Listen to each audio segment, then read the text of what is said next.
All right. Floating along. I like this syncopated delayed chord thing.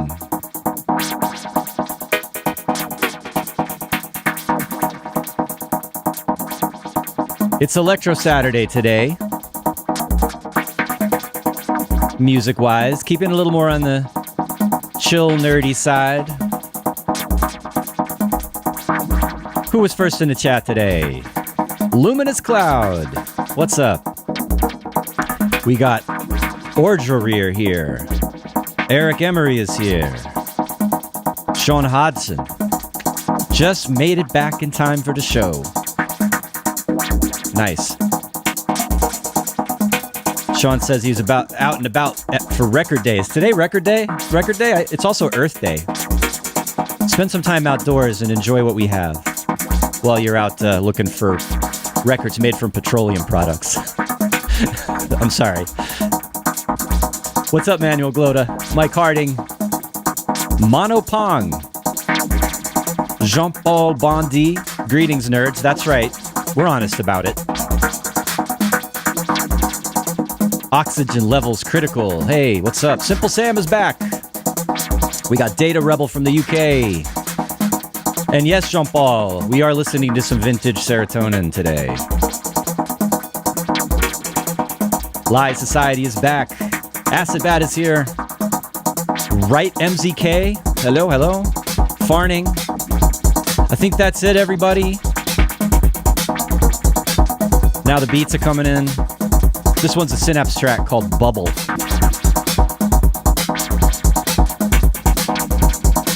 And here we are. Welcome to Selway's Techno and/or Electro Saturdays today.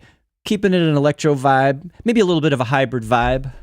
And I've got a guest back. Bring him on in a moment. He's been here before. He does really cool stuff with Max for Live devices and his company Manifest Audio, which he does along with Max Xavier, or Tim Xavier, who calls himself Max Xavier on Facebook, and it totally confused me just thinking of that right now. Sorry, Tim. Anyway, this is 343 TV, brought to you by 343 Labs Music Production School. We're based in New York and Berlin and online, of course. We've got all sorts of courses and different programs going on. Ableton Live Music Production, Logic Music Production. We do synthesis and sound design, mixing and mastering. You can do songwriting and arranging. We're starting a new year-long program coming up in the fall where you could, come in and kind of do your masters without getting a master. Like, just if you really want to, get in and deep dive and do all the different subjects covering music production, performing, getting your stuff out there. Check out our information on the websites. The links are below. Whether you want to take class in New York or in Berlin or online, this year-long program that we're starting, you'll be able to move around between online or in person. And if you are the sort of person who likes to travel internationally, you could take classes in Berlin. You could take classes in New York. It's all part of the same program. Going to be some complicated scheduling, but we're up for the challenge. So let us know if you're interested. There's all sorts of more detailed info on the website. You can submit interest. You can submit an application already if you really want to dive in. And yeah, cool. I'm also in the middle of doing a making techno course right now. We're halfway through. It's just a short 6-class course, just mostly beginner focused on, learning about some fundamentals of techno production in different styles and approaching it from different angles. A little bit of, composition, a little bit of sound design, a little bit of mixing, everything you need to do to make techno. And yeah, it's going really well. I enjoy that. Hopefully we're going to do some more genre-based courses. We have, one of our instructors, Dane, does like a bass and sort of hip-hop and trap-oriented genre course as well. We should do an electro one. What do you guys think? Making electro. Got to write that curriculum now. All right. Enough due diligence. Let's just go ahead and bring our guest on today. This guy, he's a brain. He's a talented music producer. He does stuff with programming and Max for Live that I probably will never fully understand. And I really like what he's doing. And they've just, he's just updated a bunch of his stuff. They have this big ultra bundle that's available for Manifest Audio now. He's here to show us some of the new things that they're doing, some updates on devices we've looked at before, and then some new tricks up his sleeve. There's a pinned message in the chat. We have a discount code for all orders for Manifest Audio. If you guys want to jump in and try out some of what he's doing. That said, let's bring on Noah Pred. What's up, Noah? Hey, John. Hey, everybody. How's it going? Thanks for having me back. This is exciting. Yeah, it is exciting. And always the run up with the guest and like making sure the technical stuff's working and we're discussing what we're going to do. And it's kind of like a pleasant anxiety, like getting ready to jump in and see what we can do. So glad that you're game and up for it. And yeah, definitely happy to have you back showing us what you're doing. So what have you been doing? Why are you here? Yeah, so definitely an anticipatory buildup for sure to be here with you today. Pretty exciting. Yeah, so I think last time I was here, I was showing off this fancy new semi-generative performance sequencer I've developed called Pattern Engine.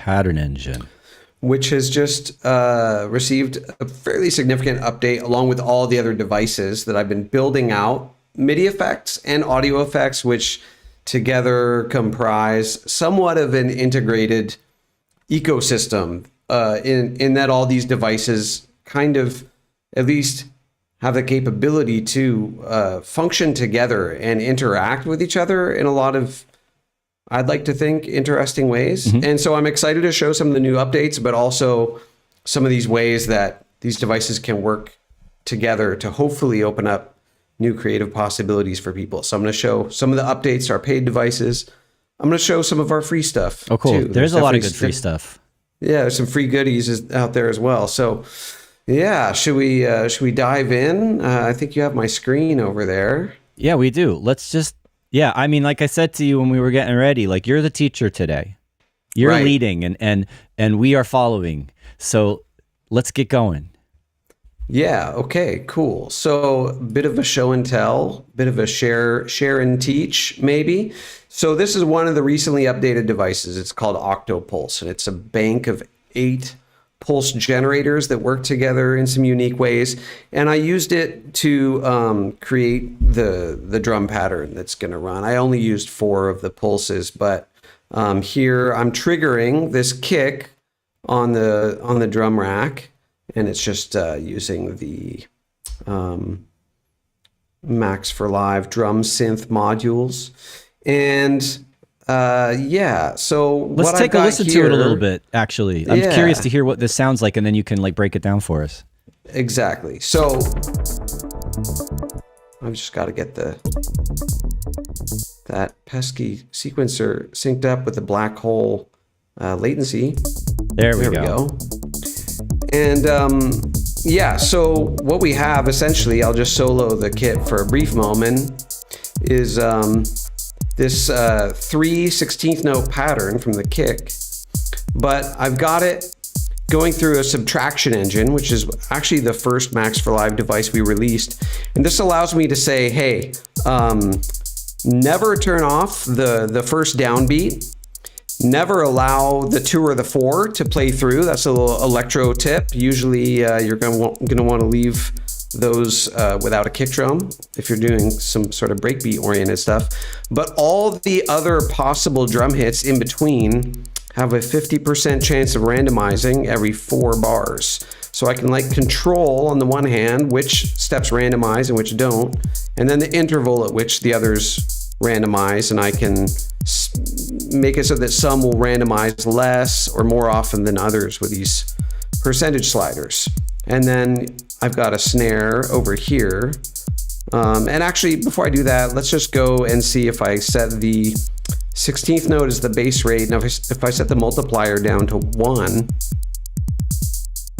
then we're going to hear a much busier kick pattern, but it's still never going to play on the 2 or the 4, which are the 5th and 13th, 16th notes respectively. All right, let me just jump in there for a second. So like what you're doing here with generating this beat, you're able to like determine, it's generating stuff based on math, but like you're also able to guide it so it stays within a framework. So like you're saying, avoid this beat, avoid that beat.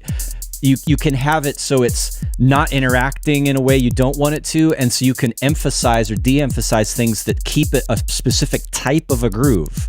So like this is kind of like a IDM-y electro thing going on here to my mind. But like this is for an electro groove, you've got to have certain beats always happening.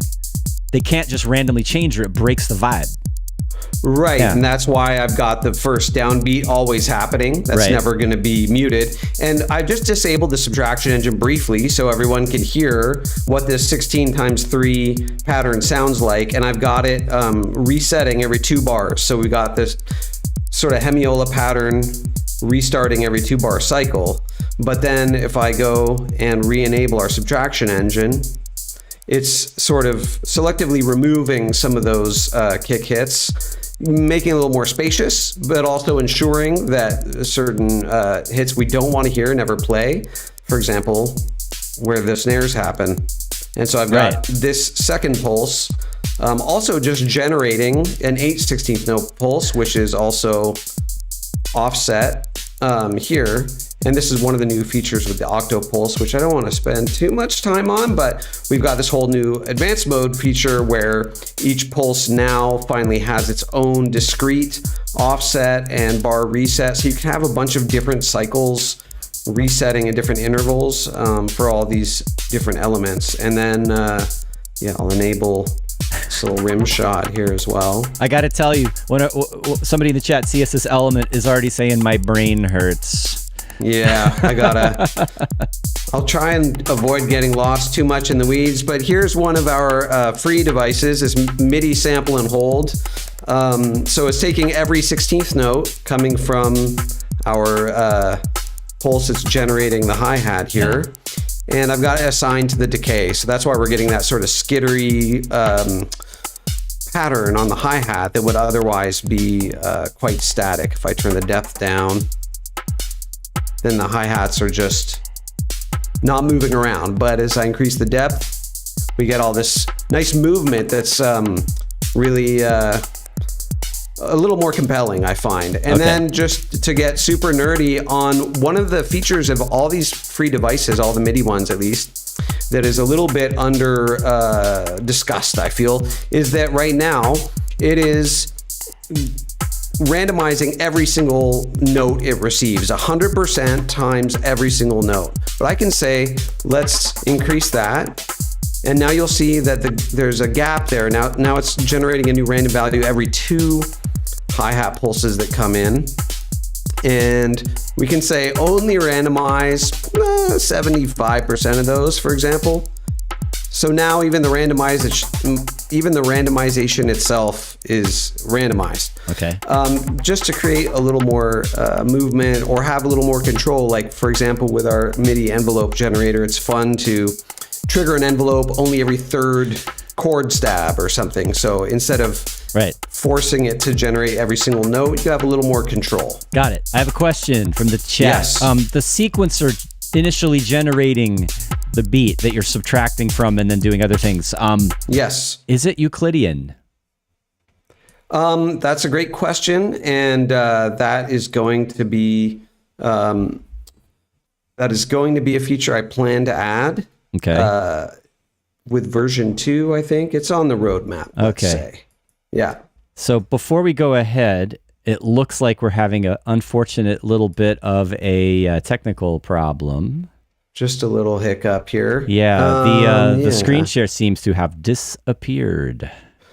Yeah, I'm just relaunching live to try and remedy that right now. Oh, did live crash? It seems that it did. Oh no. Okay.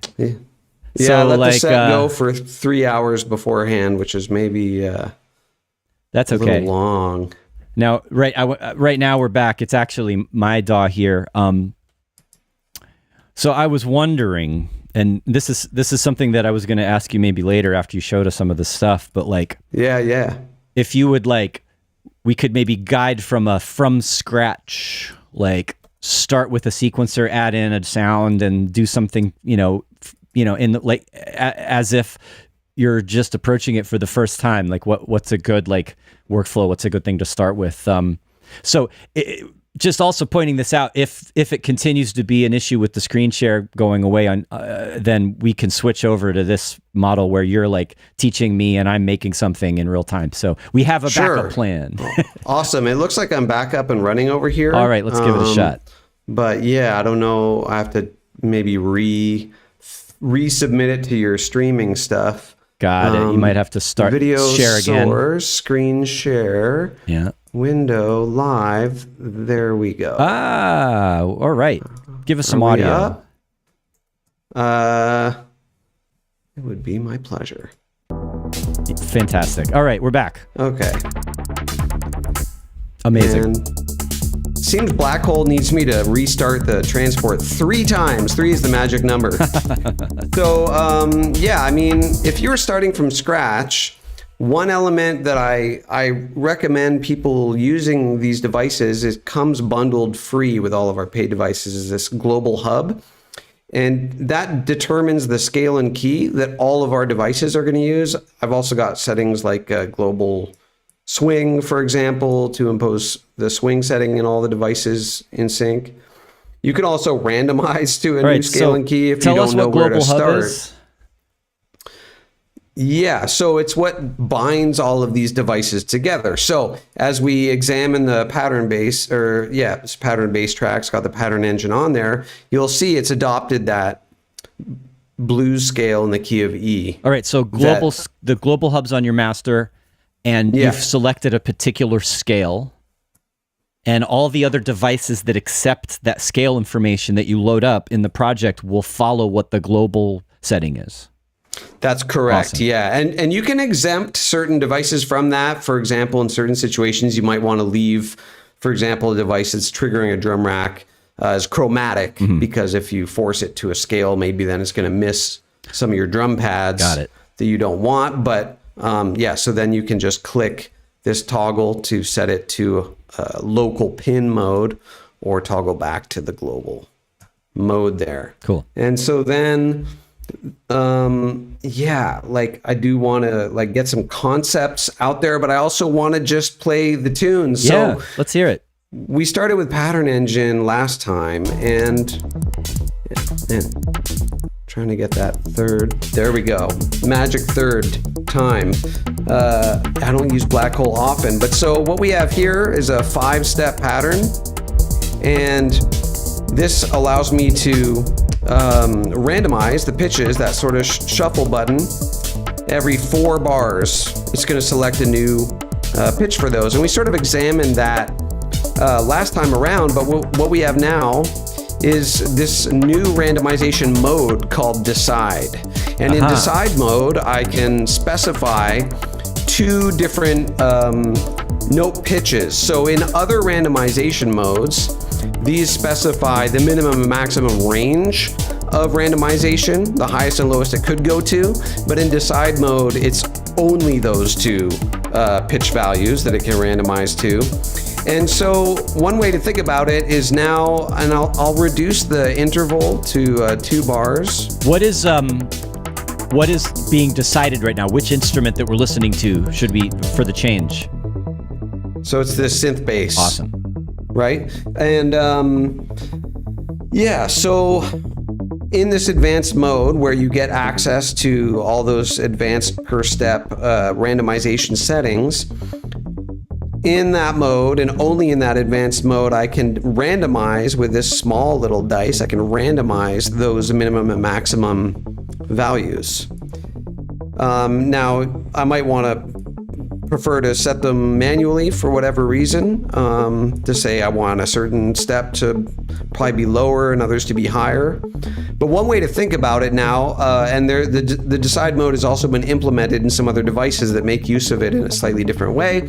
But one way to think about this with Pattern Engine is now I've got like 2 sets of possible values that any of these steps could be randomized to at any time. So there's sort of like version A and version B, but certain steps will be in version A and certain steps will be in version B anytime they're randomized between. So you can kind of interpolate between different versions of the pattern. I think anything, like, because, you know, this isn't totally random, but there is are unexpected things that can happen. And it seems just that adding this capability is giving you more control over those things. Like it's a more refined way of handling the variation without resorting to completely randomizing things. Exactly. It's controlled chaos. Controlled chaos is always necessary to make. All right, you can have completely random sounds and and try to make music with it, but like if you lose the patterns and if it's not recognizable, then it just drifts into craziness, right? So we've got to set a limit. And you're giving more options in this generative way of creating melody and rhythm. You're giving more options to control the chaos. Totally. And, you know, if you really want to control the chaos, and what I recommend a lot of people do it's one thing to use this live and you can interact with it in all kinds of performative ways. But as you say exactly, you know, when you are producing a song, ultimately at some point you need some of your elements to become a little more reliable. You need to know the notes that it's going to play. And so one thing that we could do with the pattern bass, for example, and all these parts that are being generated is to perhaps record some MIDI.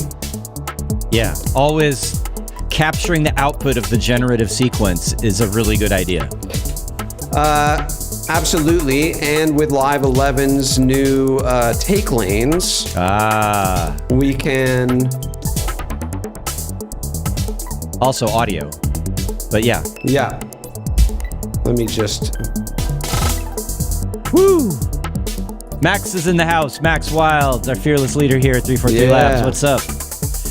We got Mr. Allo Allo. Allo Allo from Bordeaux. A few other new names in the chat here. Aaron 303, what's happening? I'm just talking a little bit while he's noodling. We're almost to the halfway point here on Selway's Electro Saturdays with Noah Pred from Manifest Audio. I would just have fun just sitting here listening to you like make crazy music like this for a while. William, so now, yeah, go ahead. We've got all our take lanes here.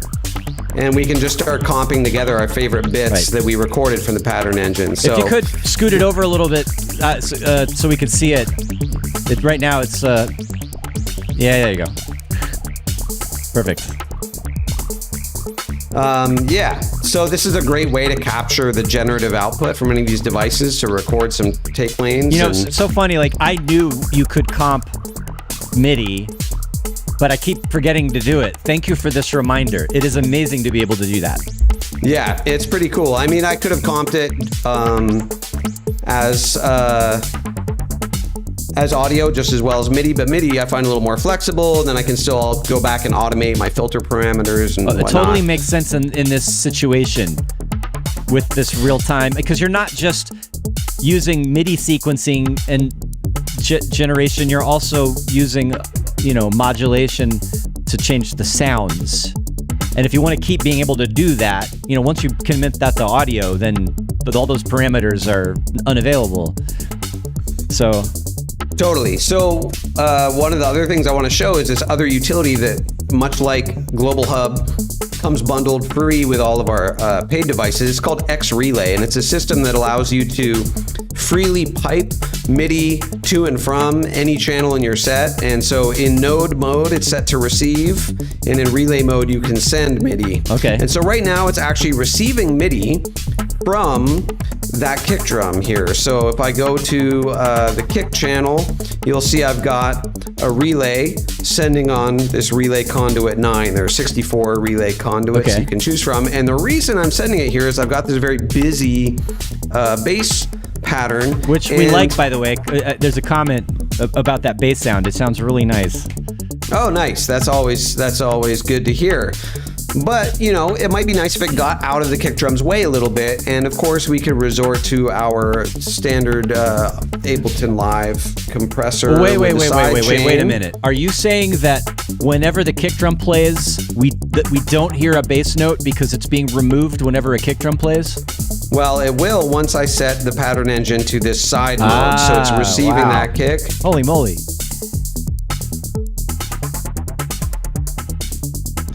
So moving a little fast, so it's kind of hard to discern maybe, but... Just as a side question here from Manuel Gloda, all of the sound is Ableton devices? It actually is, yes. Okay. In fact, it is. So I've got this lead sound here, and it's receiving MIDI from the pattern engine. I put it on relay 7 for some reason.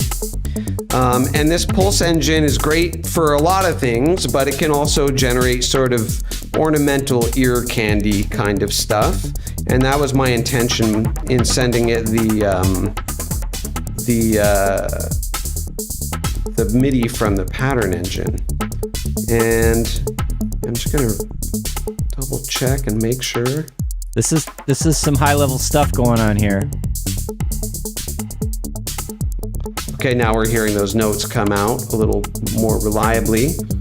And yeah, so I've created a new fill mode in the new version of Pulse Engine where it's only going to play notes in between incoming notes. Got it. And right now, all of these 16th notes from the pattern engine are not leaving any room for it to fill in.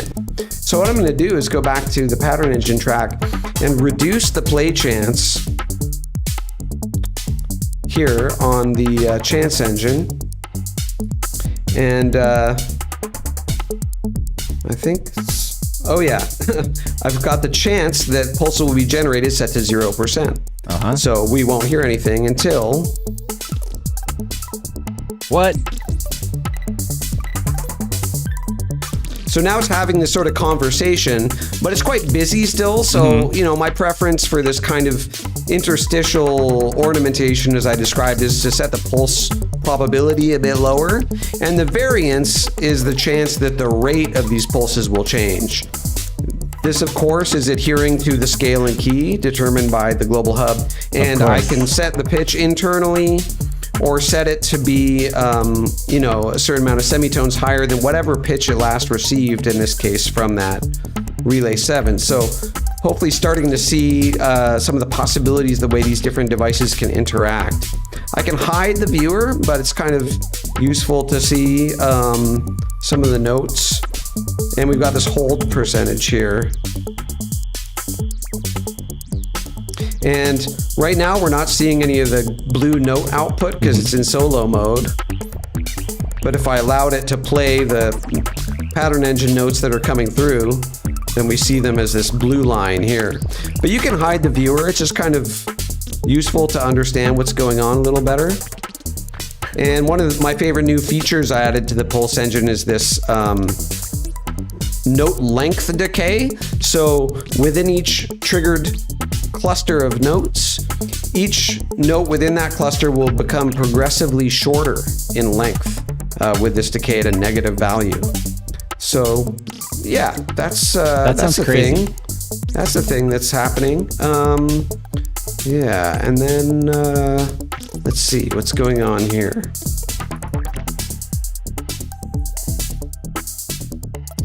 Are you playing Which synth are you playing? That squiggly sound that you put in.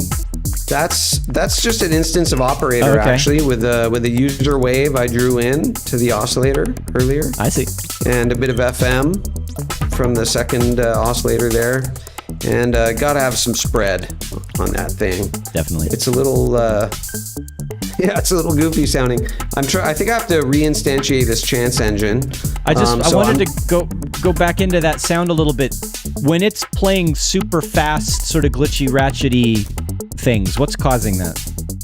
So, right, yeah, it goes super fast because I can specify a maximum, the fastest rate here, and the minimum slowest rate here. So I've set it up now so that it's always going to be between 16 and 64th note values, and it's straight, so it'll ignore triplets or dotted, but I could just as easily say no straight, and then it would only be triplets and dotted within that range, and I can make it go up to 128th notes, for example, and then it would be even more crazy and squiggly. Indeed. So Mike Harding in the chat is asking, is this triggering everything in the track? So I think we want to be clear with everyone on, each instrument that you're hearing, right? You've got the drums, you've got a bass line, you've got this kind of squiggly, glitchy, what did I just say? Glitchily?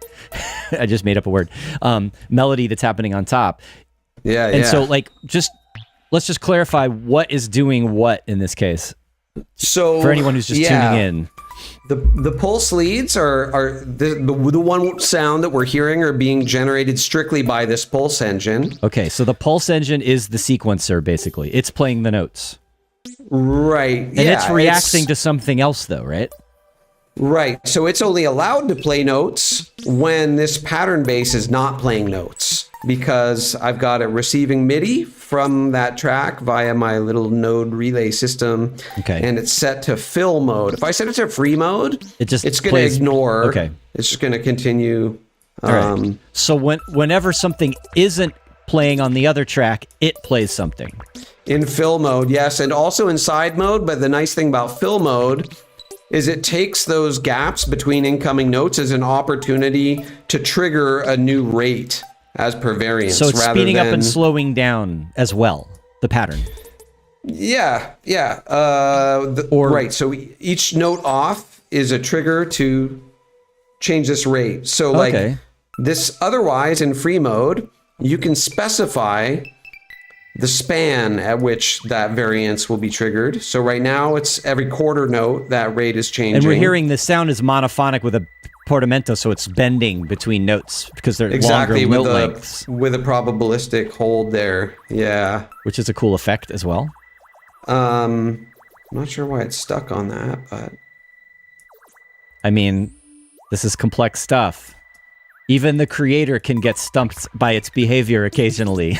There's a flush button, but it's not, and which is there for that situation to flush stuck notes. That's but a good thing to know if you're diving into this and you're like, what's going on? It's stuck. Hit the flush button. All right, it's kind of like a panic button. Yeah, it's the logo. Usually I have doubling as that, or sometimes that could be the viewer. Yeah, there we go. Okay. So anyway, all right, so that's that sound. And then we have the bass sound. And the bass is being played by the pattern engine, which is this lovely thing. It's just a 5-step pattern that's resetting every bar. Okay. And then the drums are being generated from the octopulse with some constraints imposed by the subtraction engine and some other stuff we'll get into. Oh yeah, I didn't show on the rims. Another one of our free devices is the note realm. So when you're hearing sort of beat repeaty pitch drop repetitions on the rim shot, it's from the note realm. No, it's a MIDI effect. So it's coming before the simpler here. I see. And so I could tell the pitches to go up in value or down in value, but they'll stay in this key, which for drums is maybe less relevant, but it's probabilistic.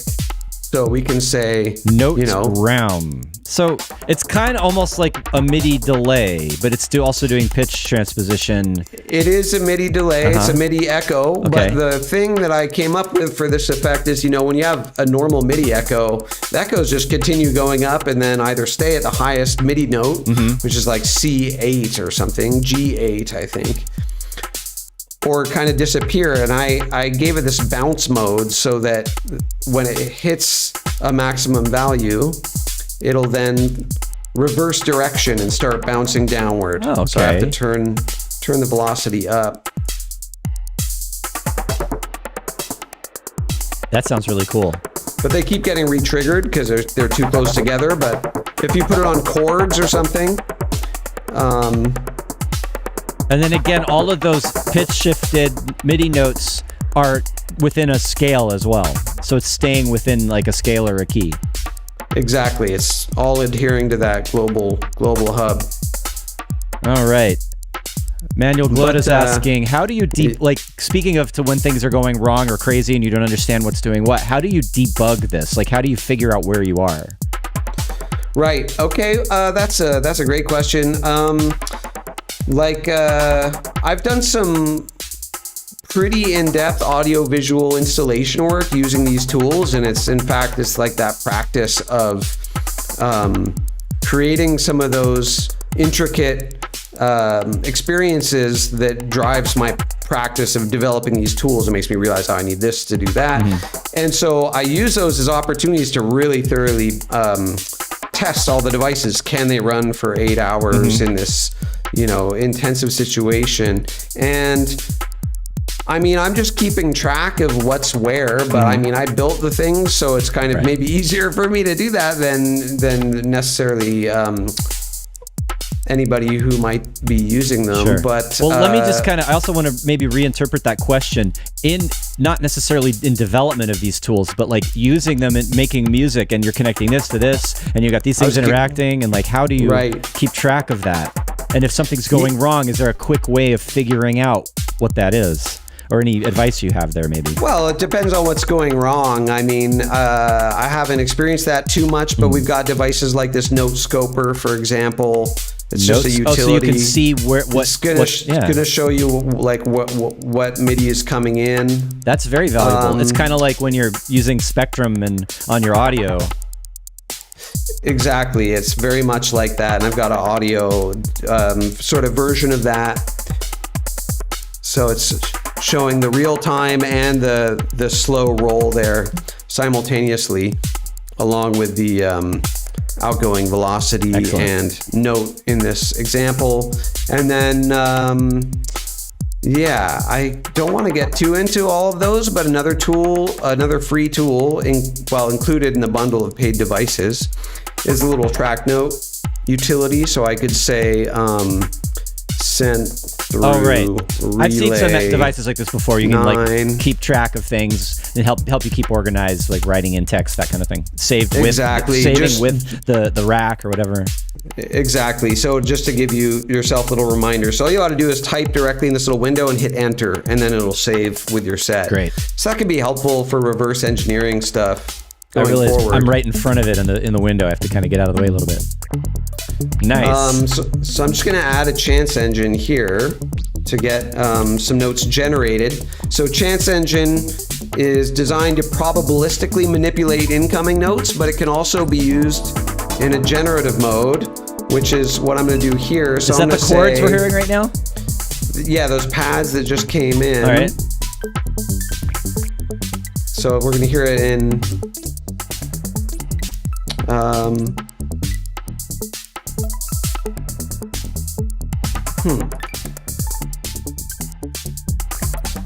Should be hearing it more often. I don't understand what's going on.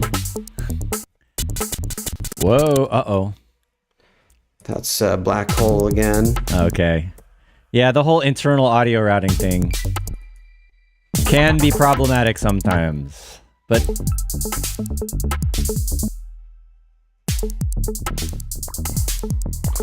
So what I'm trying to do is to get this note playing a little longer. Okay. To generate some randomized chords that were coming out, which, was naturally working wonderfully earlier today, but it's currently being once you hit live, once you go live on the stream, all bets are off. This is how it is. But yeah, so you might have noticed that actually I'll just put this into process mode. Okay. And put a long note in here. That's gonna get us there. I think that'll work. We're still a little out of sync. Let's take a break from the beats a little bit and just listen to that one track so everybody knows what's going on. There we go. So here we go.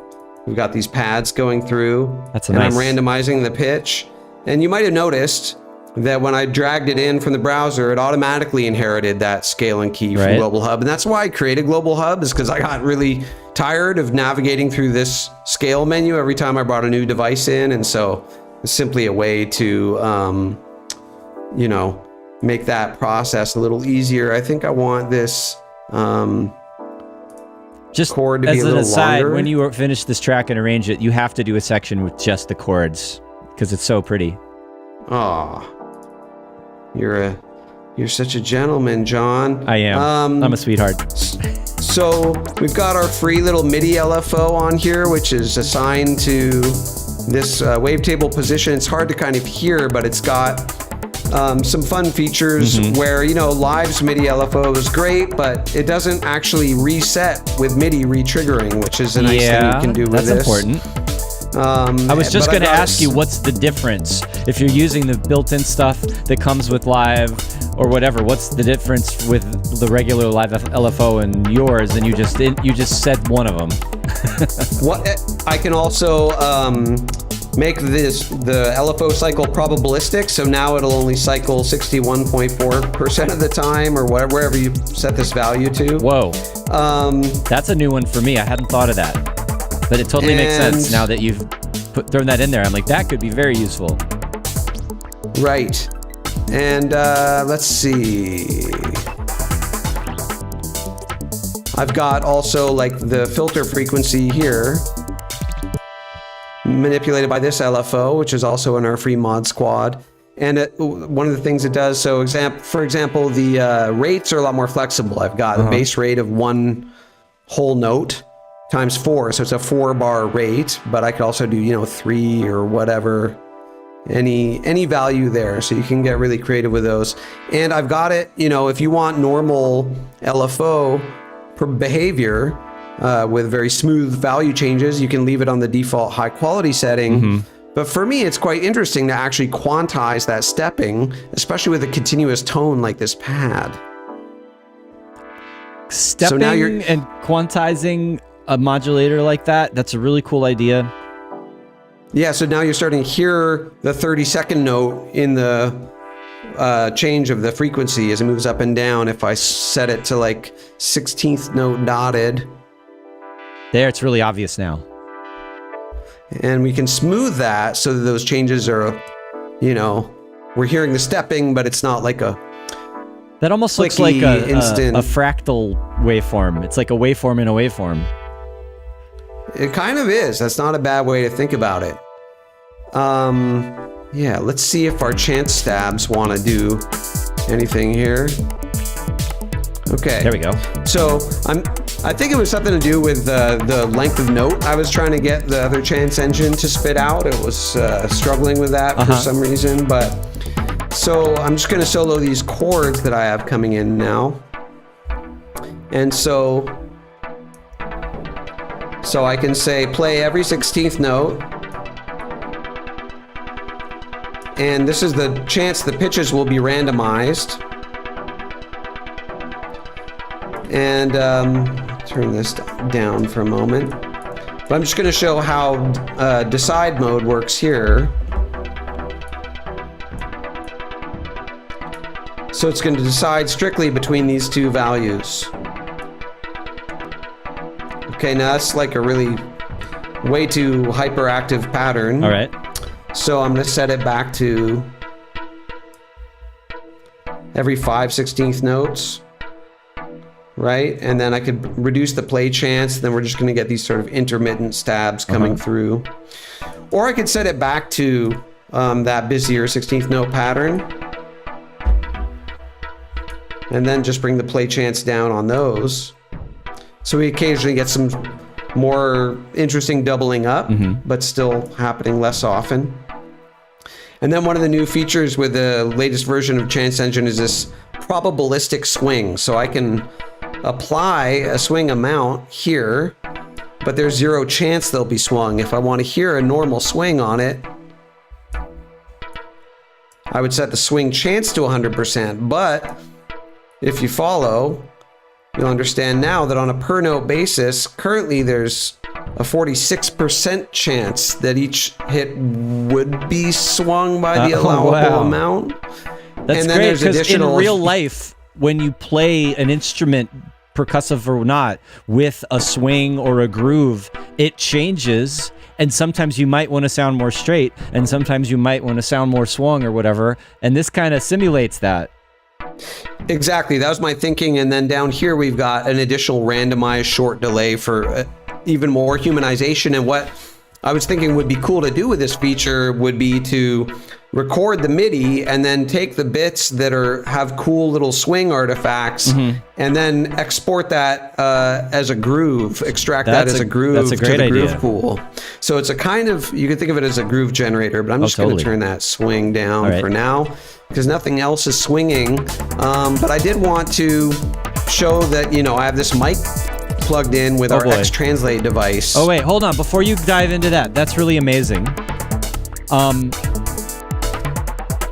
Just to say, we're sort of in the home stretch here. It's about 10 to 2.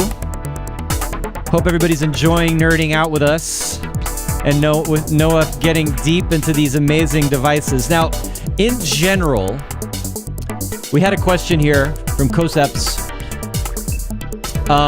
Oops, 1 second. He's looking at the website and is asking if you could expand a little on the different bundles, right? So when you're looking at what's available on the website, like where do you start?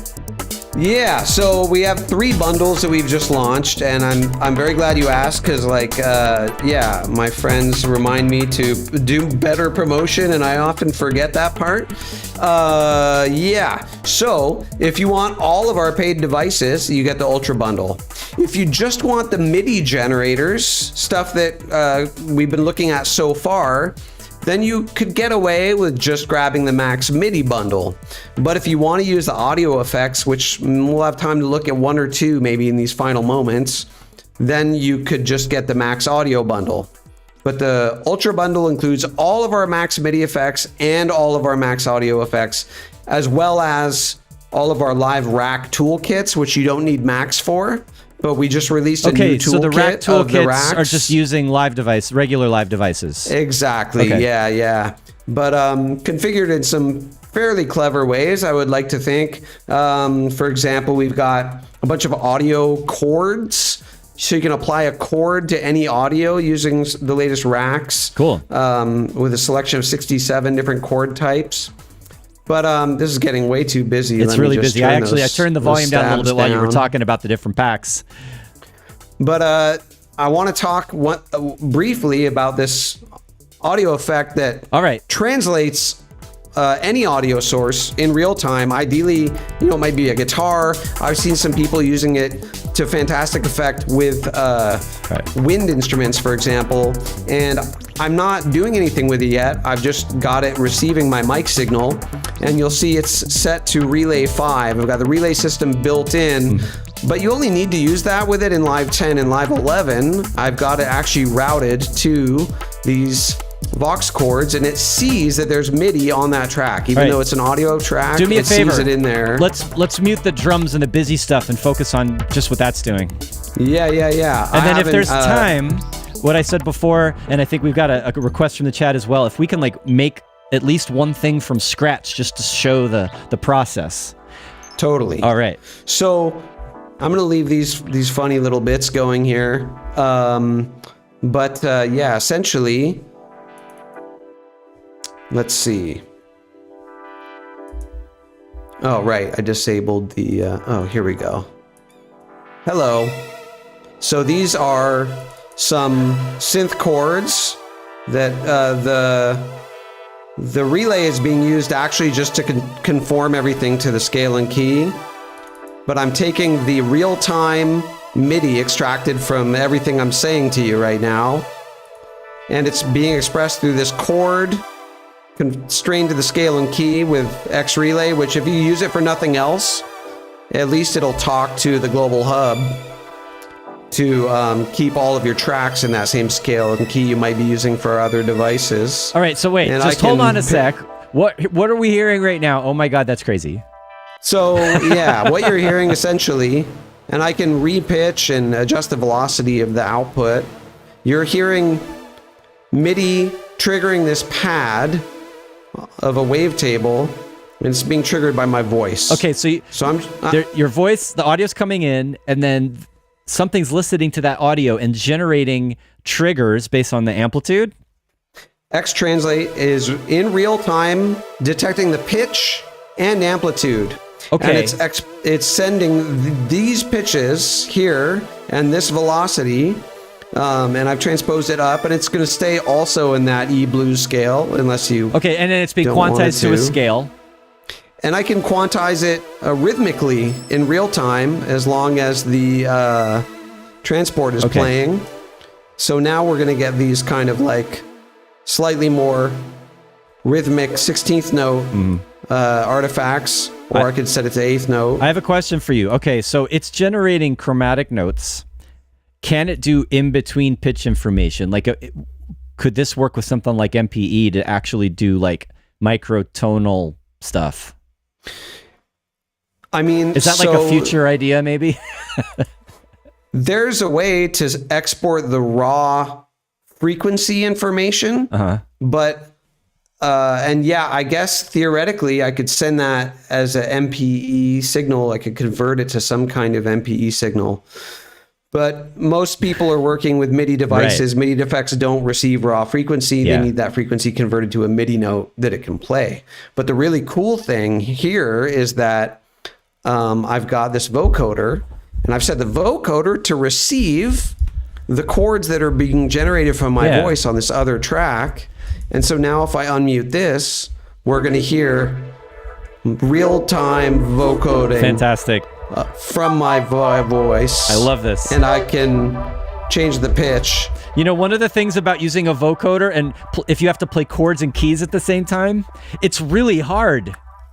Yeah, so it's extracting the pitch information from my voice. So now you with a few little artifacts I could adjust. So you could just talk and everything will sound cool because of the scale and the chords and it's oh, this is great. That's the idea. And this is the most electro thing you've done in this whole stream. I'm going to set the pulse leads to relay 5. And so now they're going to listen to my voice and they're going to start having a conversation with me. Uh-oh. So they're going to answer you. Yeah, they're going to answer me. What an amazing live performance tool as well. I'm going to bring the pitch down on them so they're a little less, you know. My gosh. Might bring the volume up. And so they automatically shut up when I talk. And now they start doing stuff again. And what I didn't get into at all, unfortunately, is like the X effects, which I think I'll turn off the vocoder, which is a bit distracting, but the pulse leads will still go in between my voice. So I've got this suite of audio effects that also can be controlled by notes within a scale and key, and can receive notes via this same relay system to control, for example, if I go to the snare, to control the delay time. So the delay time of the snare, if I solo that, might be kind of subtle, but if I increase the feedback, then as I change the pitch of my voice, it's going to change this transposed delay time. Dude.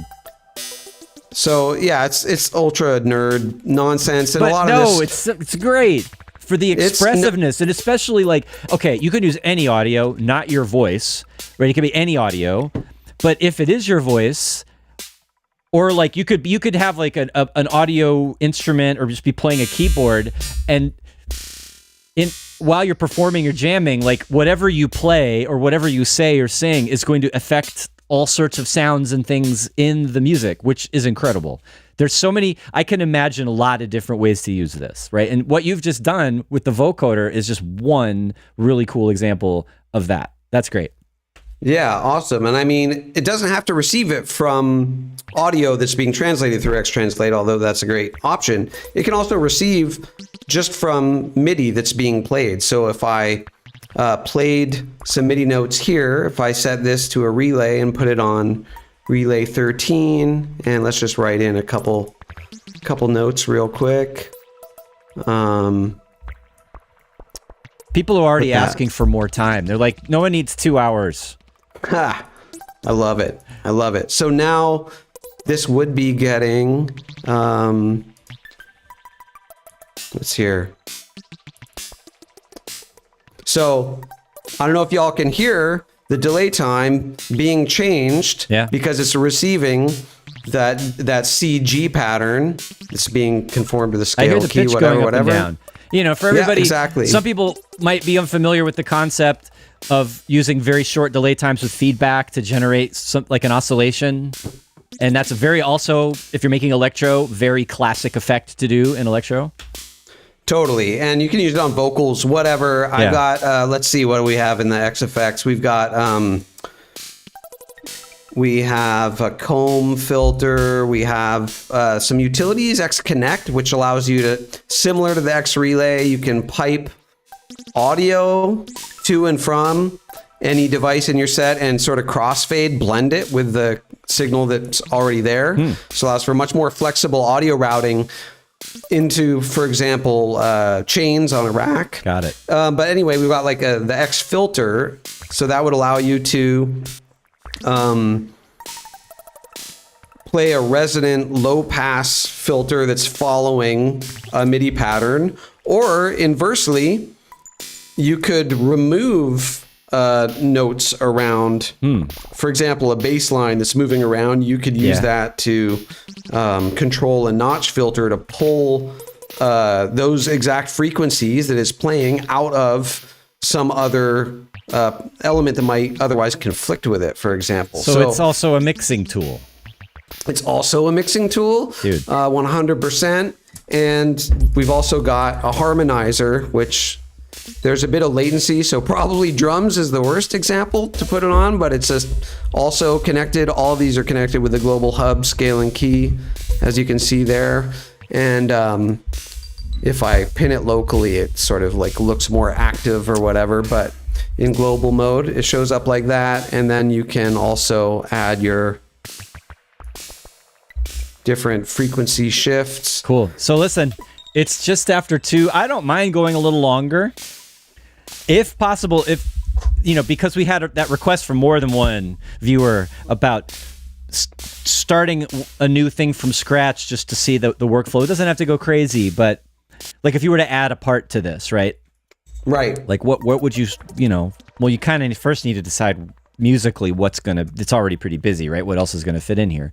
So if you want, maybe it's easier to start fresh. I think I'll start with, I'll go back to our drums, leave our drums going. Okay. Have some electro activity, as per the theme you announced at the start. Yeah. But I think what could be cool is to use that chance engine to generate a new synth idea. Sure. And so let's just use that pattern-based sound again. So I know we're not starting complete. Well, yeah. People seem to like that, so I'm just going to option drag the instrument itself onto another track. Okay. And yeah, then I'll start with the chance engine. So what's on that device on there already is your sound. This is the wavetable with just the one filter macro assigned. So now that's all you really need at the end of the day. And now you're gonna make a bass line. If I switch it to generate mode, it's going to start generating 16th notes, so I'm going to move it down a couple octaves. Okay.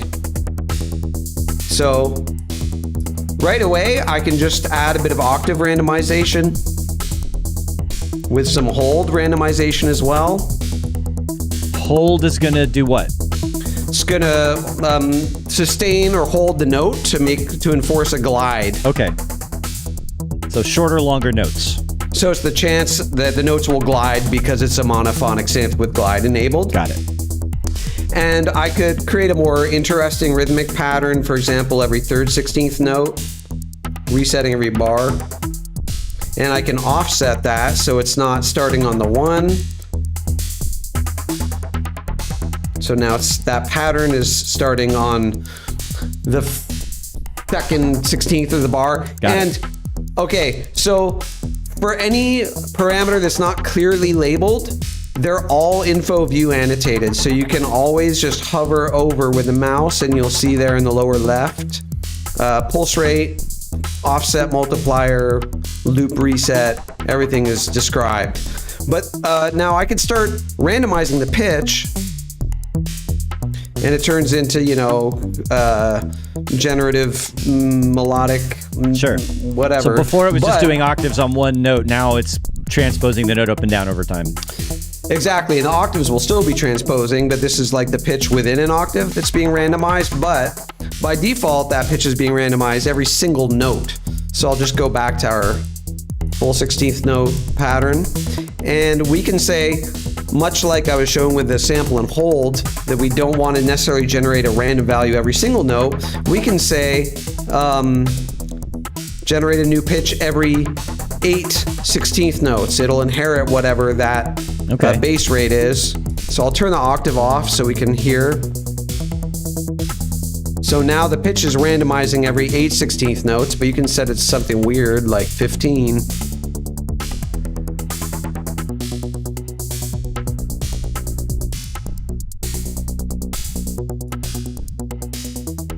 And we can constrain the octave range so it doesn't go too low down or quite too high. so far. Exactly. You don't want it to get muddy or out of the bass range. You want it to be in that couple of octaves that work best. Exactly. And now we can put a little velocity randomization, set the floor on that so it's not quite so low, and just dial the playback so it's not quite so busy. And again, if you want to capture this to MIDI, that's recommended. Yeah, because that's what I've been thinking this whole time, is that it's just constantly wandering. But I've heard already, a couple of really cool patterns that I would like to hear repeat. You probably should be capturing MIDI from the start, and as soon as you hear something you like, take note of it. That's always a great idea. Just have MIDI kind of listening, and Live does a great job of that with MIDI that's being played by hand. But I wonder, let's see, this track is armed. What happens? Yeah, the capture button is not even lit up. So yeah, you do have to kind of keep things recording in real time. But I'm usually getting things dialed in until I like how they sound. I've just put this noise frequency modulation. So this is our frequency modulation effect. That sounds cool. I'm just gonna put it on the pads to show how we can use any other signal in the set as a frequency modulation source. Dude. So I'm gonna use You just had to throw in another new thing, didn't you? This is the last thing. I had to show the X effects a little bit. This is one of the more fun options beyond the fact that you can play the FM via MIDI, which is pretty cool already. But we can also, like for example, which are the hi-hats that are playing? I think it's these ones. So let me just solo the pads. So now those chords are going to determine the frequency of the frequency modulation oscillator. There we go. Now the pads are being frequency modulated by that kick drum, which is a little easier to hear. The hi-hats were just too quiet. Okay. But I've got a modulation gain here. Oh, I see.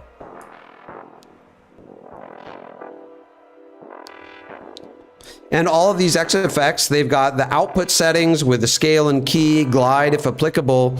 They've also got a unique input setting where you can specify that the effect should only be applied to signal above a certain threshold, or a crossover. It's got a crossover mode, so I can say only apply frequency modulation above 313 hertz Detroit, or above, say, minus 30 decibels, would then receive the frequency modulation.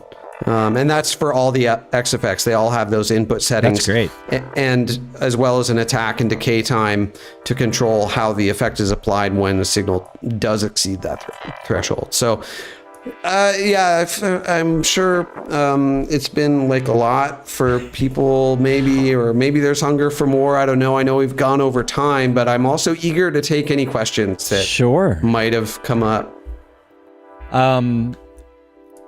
I think we're actually good. We're a little past the hour, but not too much, and I think we've squeezed in everything we needed to. Yeah, awesome. I think we're good. I love a lot of these ideas, and anything. If you say something, then immediately my brain goes, "Oh, I could do this and that." Like, that's the whole point. So I hope that others out there watching today are like, on the one hand, there's the technical complexity of how these things work, but when you hear it being used and you realize, oh, that effect, that reaction, that type of a sequence, like, and it inspires an idea and gives you a direction to explore. Whether or not you're using these devices doesn't matter. It's inspirational. And I hope, though, that people will check out your devices, because as complex as they are, you can get incredible results, And you must have some tutorials on some of this stuff of your own available. Oh yeah, we've got... Whoa! Yeah. We've got a bunch of tutorial walkthroughs on all our devices on our YouTube channel. I need to do one for the there's a list of the new features and the updates. I should maybe do a new one to walk through them a little more deliberately. But yeah, there's a lot of usually 20 to 30 minute in-depth walkthrough videos on our YouTube channel. But yeah, no, exactly what you said. I've heard it referred to as the realm of adjacent possibility in certain scientific fields. Nice. And it's driven me in my musical practice and my artistic practice, but also in building these devices. Exactly what you said, when you discover, oh, wait, if X can do Y, then Y can do Z. It's that whole moment of... eureka moments of discovering your possibilities expand before your very eyes. And I hope you'll all, if you're interested in the stuff, use the discount code that John posted, but also grab the free devices. If you go on our website to the free Max part of the browser, we got the Mod Squad, which is 16 different modulators, and the Note Realm, and a bunch of other stuff. So a couple of people have asked, would be great to build a whole track from scratch with your devices. So we could do this again. I was thinking that it might be good to do that not live, like do a video together, or just on your own, whatever we want to do here at 343. Because wait, you're also an instructor for 343 occasionally, right? I am. It's true. It's true. If you guys want to get up close and personal and learn directly from Noah, you can. I mean, are you just teaching locally in Berlin, or are you also doing online? I am mostly doing in person here, but I think I'll be switching to doing more online for 343 in the future. So yeah. Great. So there's one option if you want to learn more about what he's doing and how he does it. But I think doing some kind of like tutorials on using these devices in the creative context would be amazing. And I'm sure there's a bunch of people here that would eat that up. That's a great idea, to go from point A to point Z with all of these, and make a tune. Sure. That's the whole idea, for sure. Great. So I think we could wrap things up. Thanks again, Noah, for being a guest. And it was fun, as I totally anticipated. I knew I was going to enjoy this. Awesome. Because you're making some cool music, and you're making really cool devices and unique ideas behind them to like create cool music. So that's what we like to do here. Thanks everybody for hanging out today, nerding out with us with the Manifest Audio stuff that Noah has developed. And we've got pinned in the chat is that discount code if you guys want to dive right in. But there's also a bunch of really good free devices, which just check them out. And we're going to sign off for today. Thanks again to all of you. See you next time. Thanks, John. Thanks, everybody. Adios.